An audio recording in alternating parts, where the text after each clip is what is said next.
Bapak-bapak, wali-wali santri, hadirin hadirat ingkang dimulyakaken dening Allah Subhanahu wa taala.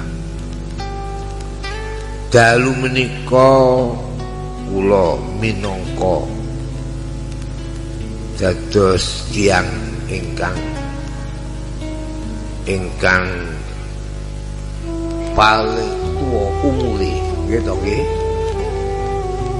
Kula niki pun 8 dosa kali atawi 8 dosa 3. Kula hadir wonten ing mriki sami kaliyan panjenengan ngalap barokah, utal barokah dumateng pengajian pengaosan munasabah khataman kitab-kitab ingkang dipunwaos wonten ing pondok pesantren mriki. Pesantren menapa asmanipun? Salafiyah. Pesantren salaf. Salaf niku lawane kholaf. Maknane tasih ngugemi menapa ingkang dipun tindakaken leluhur ingkang rumut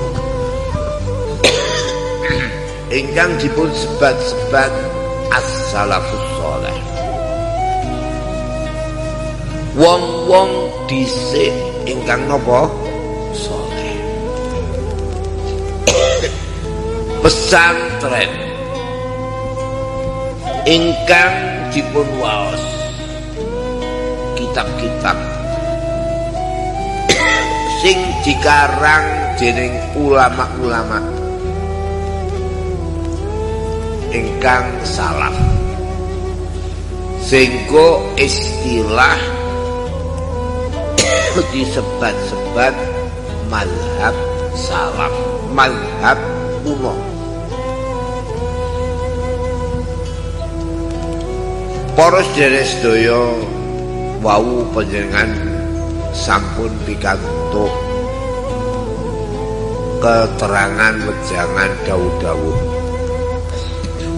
saking sederek kawula Kiai Usman. Leres napa mboten pangih? Kula badhe namung nambahi kedhik, mboten badhe kawula aturi keterangan-keterangan kang panjang. Bab wau sampun dipun wedharaken sabda ingkang kata-kata khususon mengenai ngaji wonten ing pondok pesantren. Para wau pengendikan kata-kata antawisipun zaman sak mangke niki zaman sing akhir. Leres napa boten?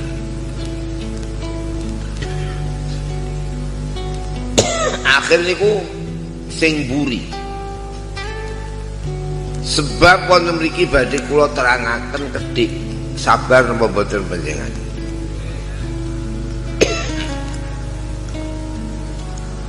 Gusti Allah Subhanahu wa taala damel tahapan-tahapan sak sampunipun junjungan kita Nabi Muhammad sallallahu alaihi wasallam wangsul wonten ing ngersaning Gusti Allah. Kanjeng Nabi diutus tahun 612. Gitu nggih. Saniki tahun pinten? 2000 pinten? So. Diutus tahun 612. Hijrah datang Madinah tahun 633. Nggih. 623 disuda pinten 11 dan sekali 11 tahun bagi Nabi Mekah menurut ngangge takwim sereng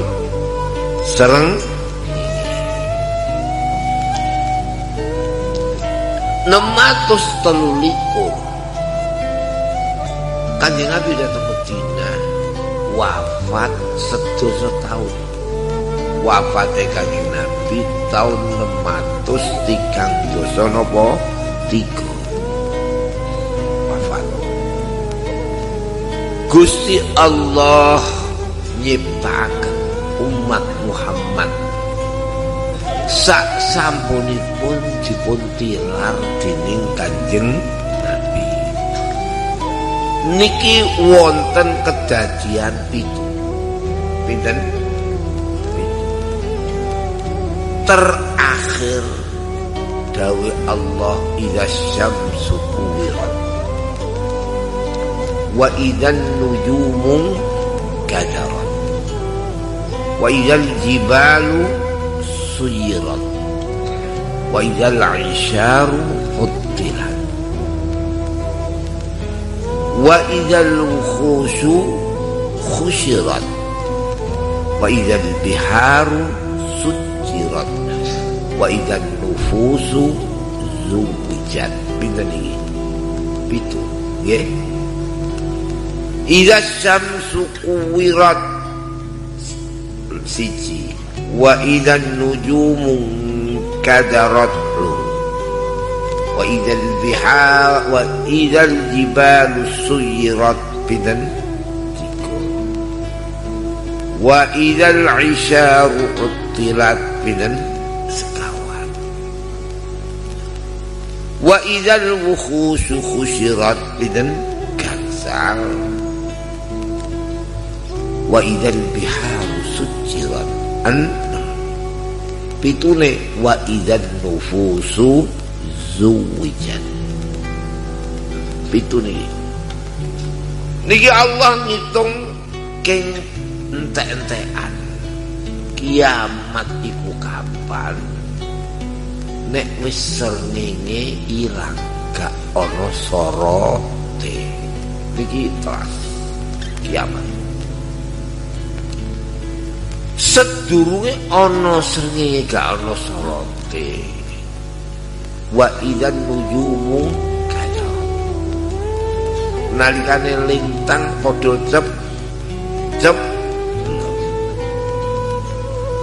sedurunge wa idzal jibalu suyirat. Gunung padha mlaku. Gunung mlaku. Saniki sedurunge gunung mlaku ana kedadian wa idzal isyaru utirat. Unta gak kaku. Sedurunge ana kedadian wa idzal wukhushu khusyirat. Matane digiring.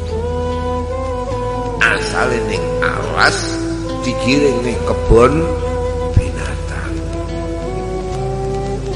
Niki urut-urut niki. Coba Quran kayak begini. Sedurunge ana macan digiring, ana kedadian wa idzal biharu sujirat, ana lindu laut. Wa idzal biharu nalikane segara sujirat digonjang ganjing lindu. Sedurunge pas Kanjeng Nabi wafat wa idzan nufusu zuwijat. Nalikane bangsa-bangsa awak-awakan manusane dicampur. Pinten iki? Pitu. Niki dimulai Allah saking wingking. Idza syamsu kuwirat. Nalika srengenge wis gak ana ora ana sorote. Pun napa dereng? Nun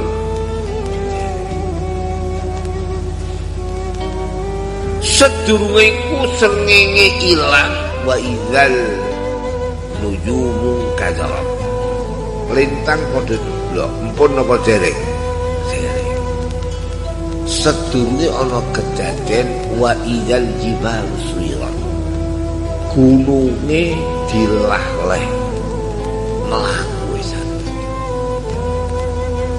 saniki pun napa dereng mpun napa dereng mpun wong suyirat iku sayyara iku montor suyirat gununge ditumpakno montor mpun napa dereng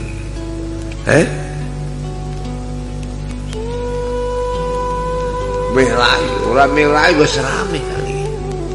Indonesia niki sing kathah montol kangge tunggangan napa truk. Truk niku sing kathah kangge momot napa? Watu, semen, pupuk, nggih. Nggih. Jajal sing dimot ramene kaya ngono iku asal kok gunung. Pasir Kuarsa. Nggih, gunung. Keramik. Gunung napa mboten gunung niku? Gunung. Jadi gununge padha ditumpakno montor. Mpun napa dereng niki? Karek kok nunggu ana gunung ngluyur mpun napa dereng nggih to nggih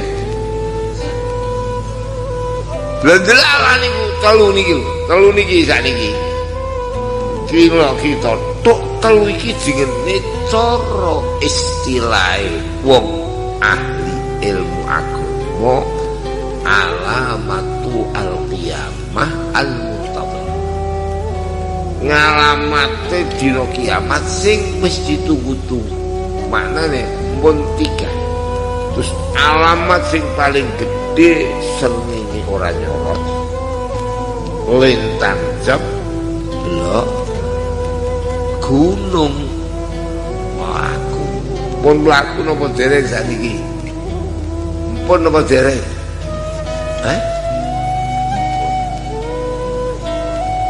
nanging ngladek mlakune ditumpakno napa telu niku sedurunge oleh urut jajal sedurunge ana gunung ngluyur dimot montor ana kedadian wa idzal isyaru utilah nalikane unta gak kanggo sakniki wis gak kanggo unta ana wong numpak unta iku wis ora roh jamane kula niku tesih menangi tahun 49 wonten Mekah ije ana wong numpak napa unta sakniki blas niku wis gak ana blas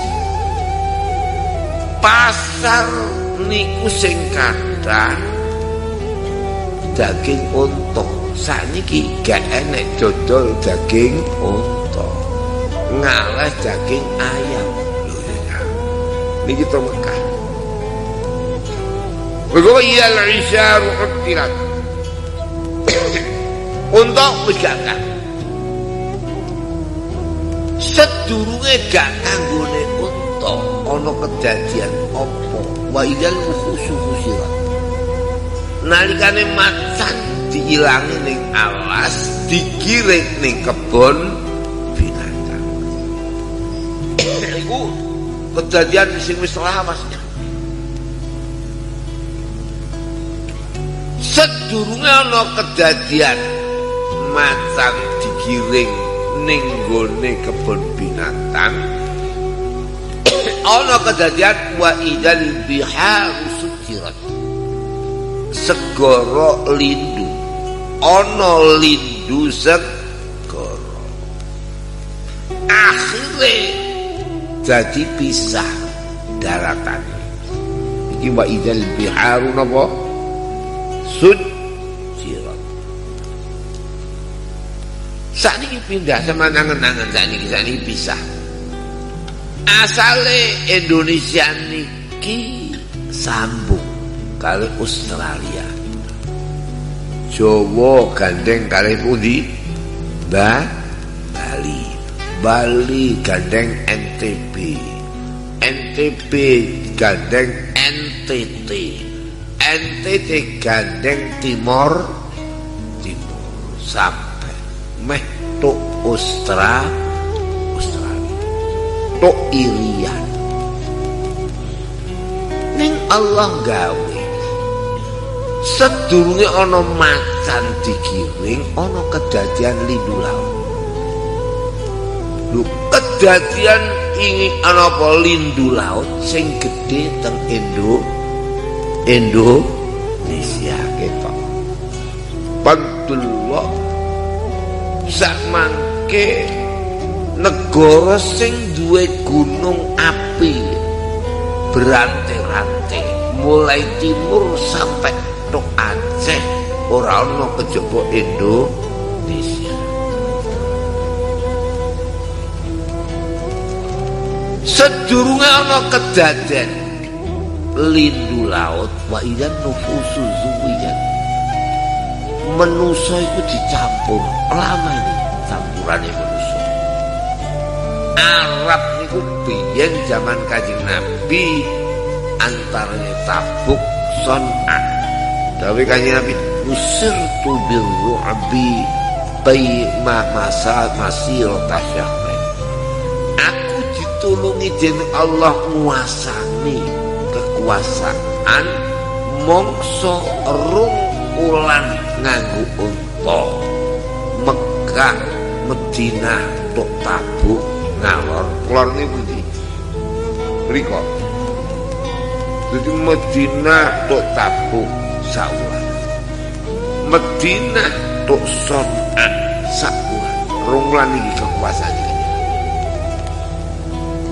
Tapi Allah ngendika Muhammad sakuse sampean wong balik ning ngersaku wafat manusia iki bakal tak campur. Niki masa lama niki campuran manusia. Wong Arab iso sampai tok Baghdad campur. Moko Baghdad itu negara Babylon. Ngulon sampai tok Atlantik negara Barbari. Walor sampai tok Ethiopia negara Turki. Kawasan luas niki kabeh dadi bangsa Arab berbahasa apa? Arab. Apa sebab mukjizat Al-Qur'an? Quran ngendikaken wa idzan nufusu zuwijat. Sehingga campure manusia ini lama. Wong Australia niku nggone wong Iran, dinggone wong Inggris. Campur. Jadi apa sakuse Kanjeng Nabi diutus? Quran nerangaken manusia iki campur. Manusia itu semakin tambah maju, semakin terjadi percampuran. Niki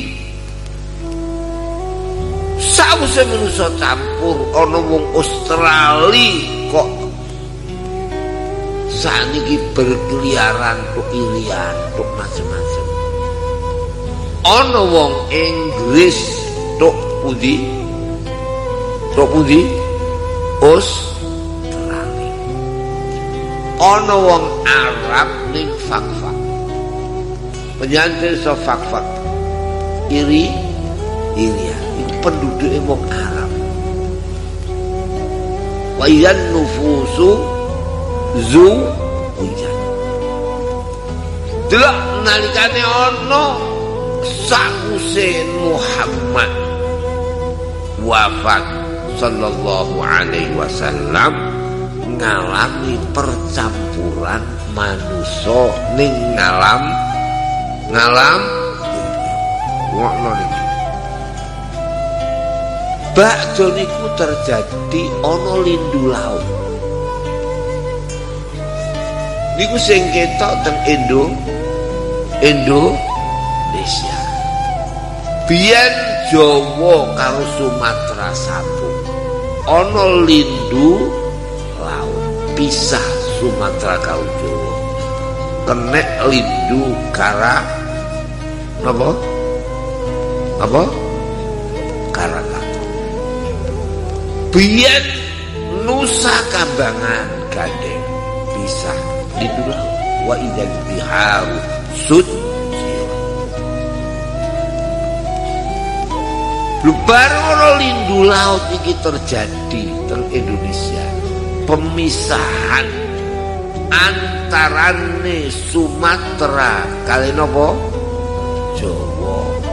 Terus beruntung gang sedelok macan entek teng alas.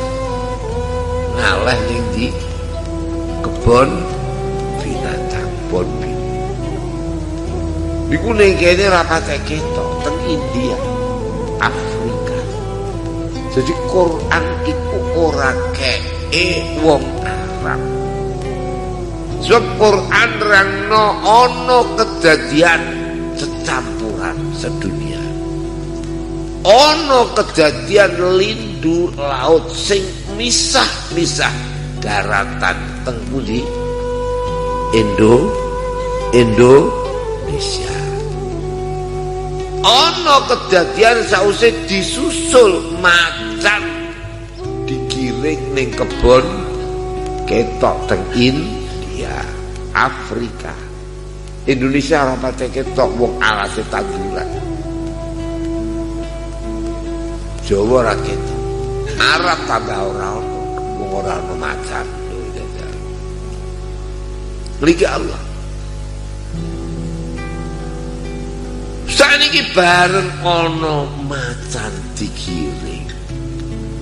Sausé ana kedadian unta gak kanggo. Saniki teng pundi unta gak kanggo? Teng negara pundi? Arab. Wong sing ana unta iku Arab. Ini Quran niku kae wong sak ngalam donya. Masalah sing nerangno unta gak kanggo sing paham wong Arab. Masalah ana lindu laut sing ngerti wong Indonesia. Masalah macan digiring sing ngerti wong India. Masalah unta saiki gak kanggo blas sing ngeroh wong napa? Arab. Langkung sakniki tok mangsane gunung padha dileh. Dereng ning pun dilakon. Mulane wa idzal jibalu napa? Suyirat. Suyirat iku sayyaratun iku maknane macan. Kok macan mon itarun sepur ra ono nggih. Sayyaratun montor. Arabatun gerobak ra ono to nggih. Ra ono ngoten kok. Nggih. Arabatun gerobak kata dokar. Nggih. Darajatun sepeda. Suyirat orang sepeda. Saniki jimot napa iki? Motor napa sepur saniki? Motor. Truk. Mane Indonesia ini sing paling ngerti. Mobil teng rajusan sing kathah truk napa mobil angkutan.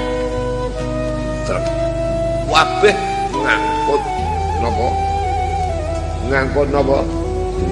Sing akeh. Jadi saiki karek nunggu lurut tok. Telu wis mlaku. Neng lagi aptatiul ya imitan. Iki karek nunggu cebloke napa? Lintang ora nyorote napa? Seni. Ya sakniki akhir napa dereng akhir. wis kliwat, 3 wis mlaku. 4 karo 3 pinten? Pinten? Itu. Dadi donya niku hitungan 4. Mangan ya kudu mangan 4. Wali 4 napa? 4 sih. Napa sing ora 4? Urip niku ya ning 4 alam sing ketok. Urip ning gegere bapak. Sampeyan eling napa mboten? Dingene nafsu, sukma. Sukma iku kae bapak. Mbok ora duwe sukma. Bila saniki ketok. Sampeyan pirsani pitik horen ora ana jagone. Mana apa mboten iki? Netes napa mboten netes? Ora iso netes. Mergo sing duwe sukma iku bapak. Nek pitik Jawa iso netes mergo ana jagone. Jadi kawitan manusa iku manggon ning gegere bapak. Niki dislameti. Nek wayahe kawin dislameti napa mboten? Kundurane. Mergo ana sukma arep ngaleh. Ngaleh ning wetenge dislameti napa mboten? Tingkep ana napa mboten iki? Saiki ngalah tengah alam dunya. Dislameti napa mboten? Slameti. Hari kelahiran. Wetone nggih. Engko bar ngalah ning alam barzakh. Dislameti napa mboten tiyang mati niki? Gandeng 4 kulo. Saiki ngalamat 4 iki wis entek. Campure manusa. Lindu laut napa malih badhe lindu laut macan digiring ning kebon binatang nomor 4 unta gak kaku 4 iki nek wis entek ngalamat kiamat iku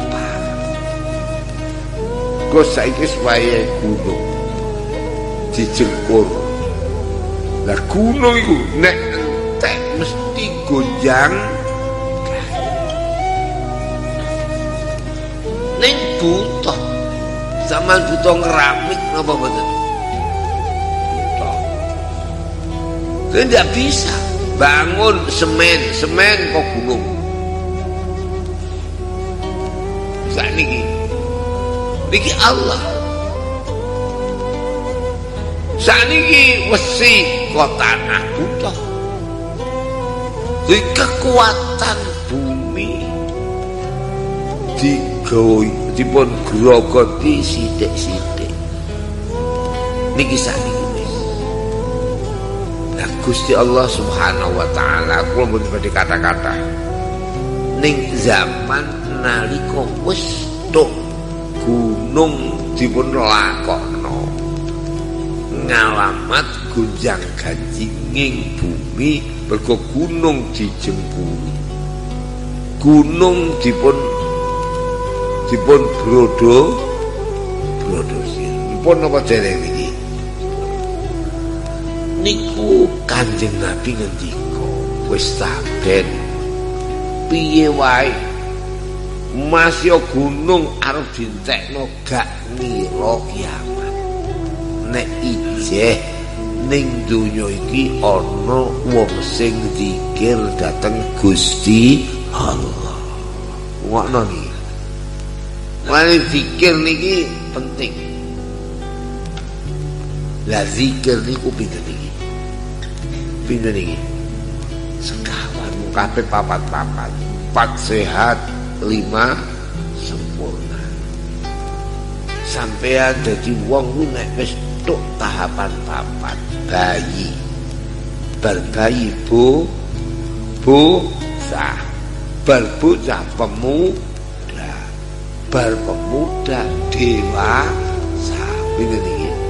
Sekawan. Niki Allah. Mangan sing apik ya ping 4 sarapan.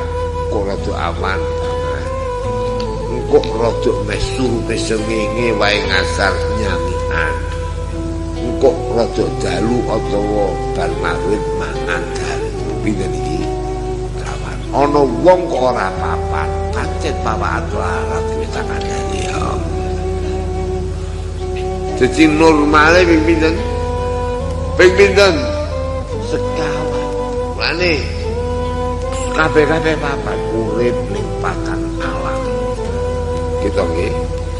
Urip ning patang mangan ya kudu ana segane, kudu ana iwake, kudu ana bumbune, kudu ana buah-buahane. Pinten iki? Pinten iki? Sekawan.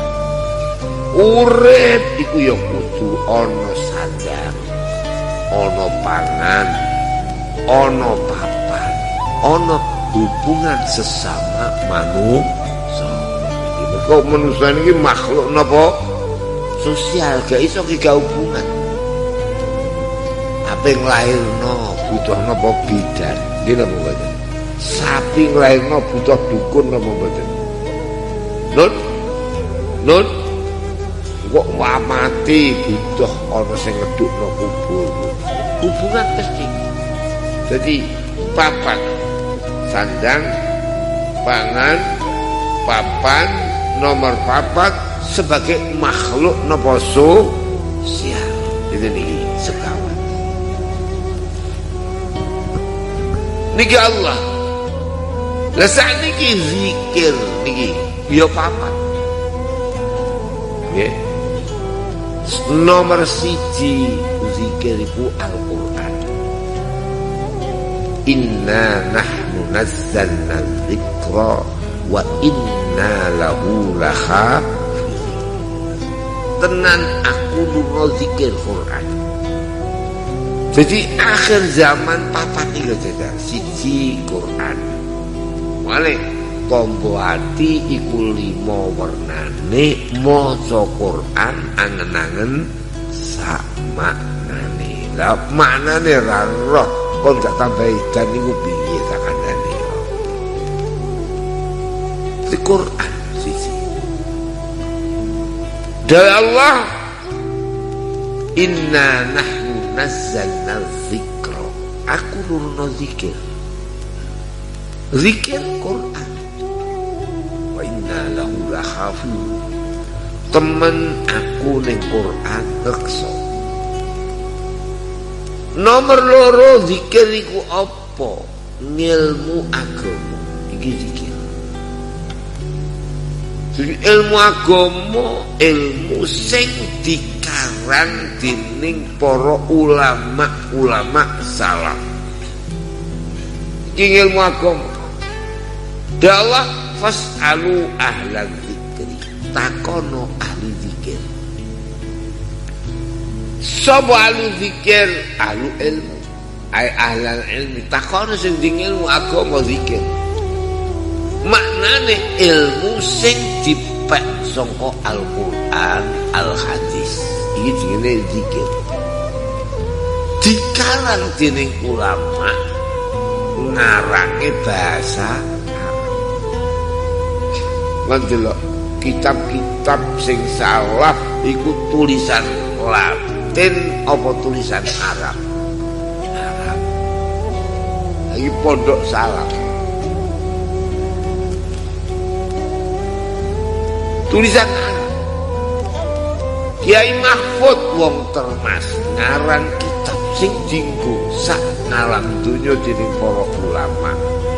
Jenenge Manhajul Dawin Nawawi. Kiai Nawawi Banten ngarang kitab bahasa Arab napa Jawi? Arab.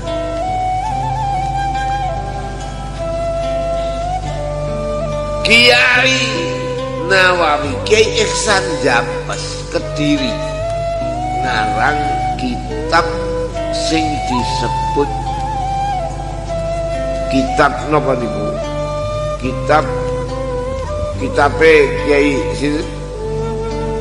Kiai Ihsan napa Jambas. Napa niku? Syarae Minhajut Thalibin.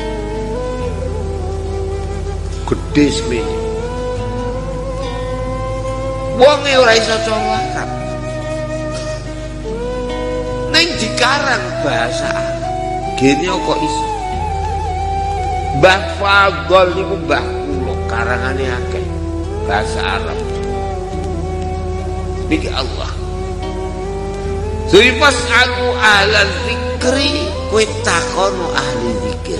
Manane ahlul ilmi, kiai-kiai kuno. Kiai-kiai salaf. Ilo kiai-kiai mulang nganggo takwim rembulan. Ngawiti mulang bulan Syawal katamane bulan apa? Wah, iki mulai kuno. Niki alhamdulillah melangi ijono sing khidmah ahli zikri. Cara Arab. Pergi besok ning swarga niku cara Arab. Sampeyan ora iso cara Arab hati-hati. Bisa cara Arab ikuti satu Quran. Loro ilmune kiai-kiai dhisik ulama biyen. Mesti bahasa napa? Bahasa Arab. Dimaknani. Nggih. Tulisane mendatar napa miring? Nun miring. Delok makna nak miring kabeh.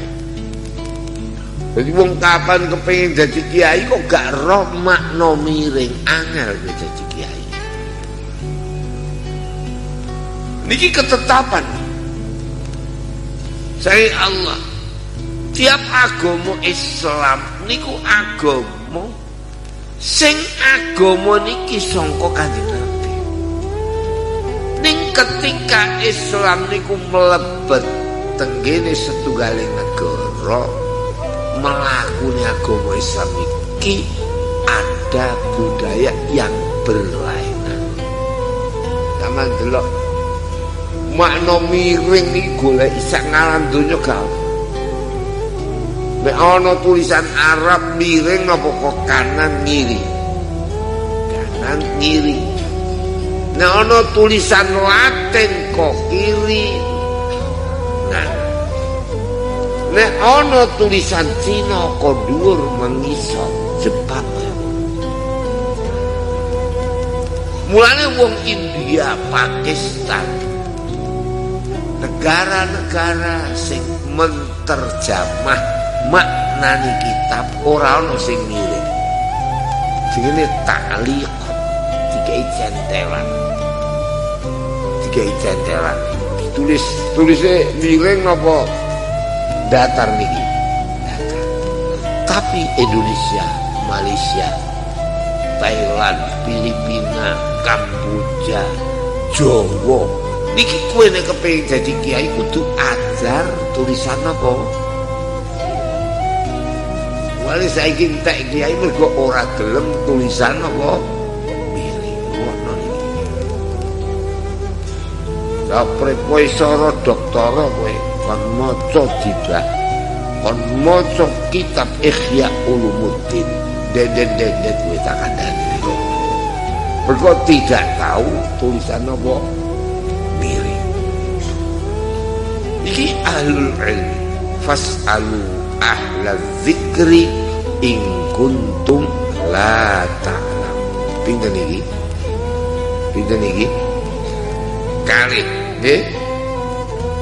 Nomor 3 zikir sing zikir la ilaha illallah iku zikir. Mane ana bid'ah, ana thariqat, piye tatane carane zikir iki zikir. Ala bi zikrillah tatma'innul Eling-eling sebab zikir Allah ati tentrem. Iku zikir. Pinten iki? Pinten iki? 3. Nomor sekawan sembahyang. Sembahyang iki yo zikir. Aqimis sholata li zikr. Inna sholata tanha 'anil fahsya'i wal munkar. Aqimis sholata jenengono lakonono sembahyang li zikri krana zikir ingsun. Salah zikir. Jadi sakniki ora ono kowe apa-apa. Zaman saiki ape zakat wong Islam sing sugih iku arang-arang. Nggih napa mboten? Ana sing sugih ora gelem zakat. Terus napa mboten? Heh? Nggih napa mboten? Poso. Iku poso sing apik kudu dipasani tenan tanggal 21 sampai 30.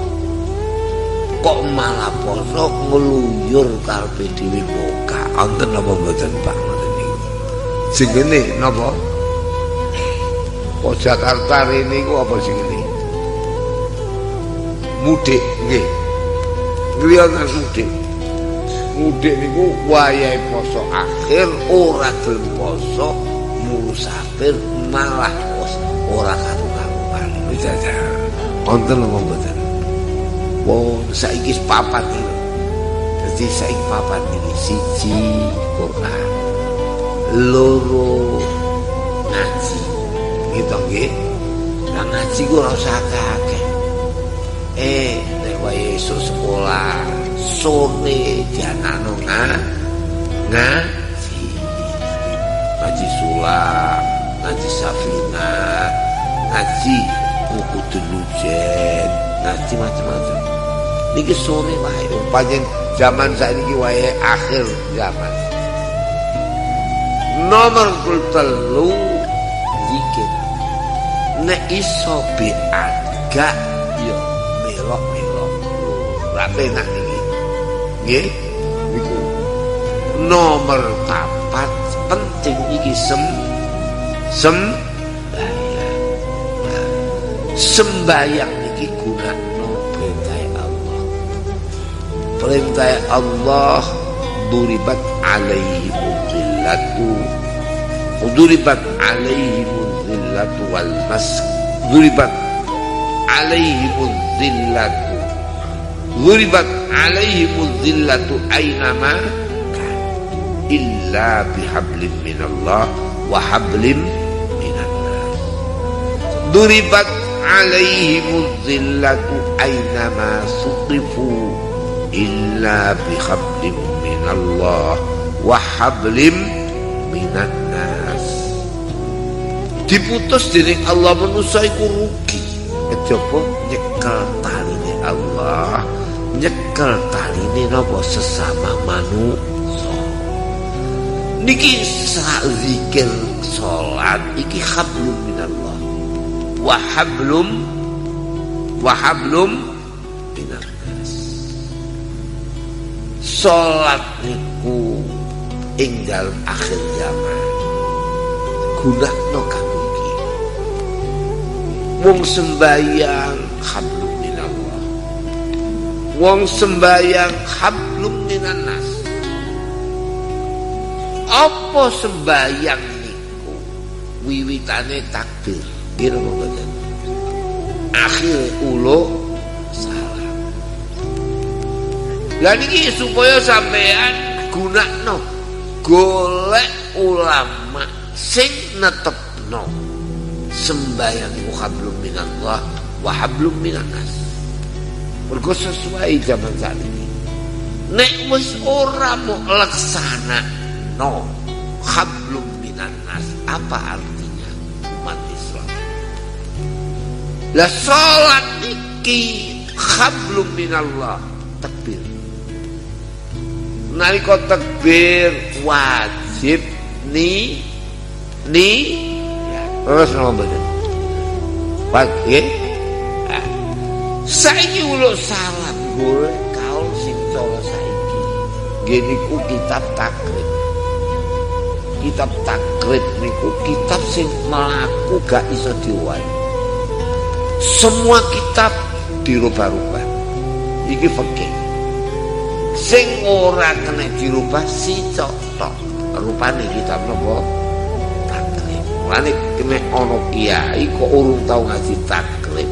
Iku sajae ora patek pantes tak ada di negeri. Kitab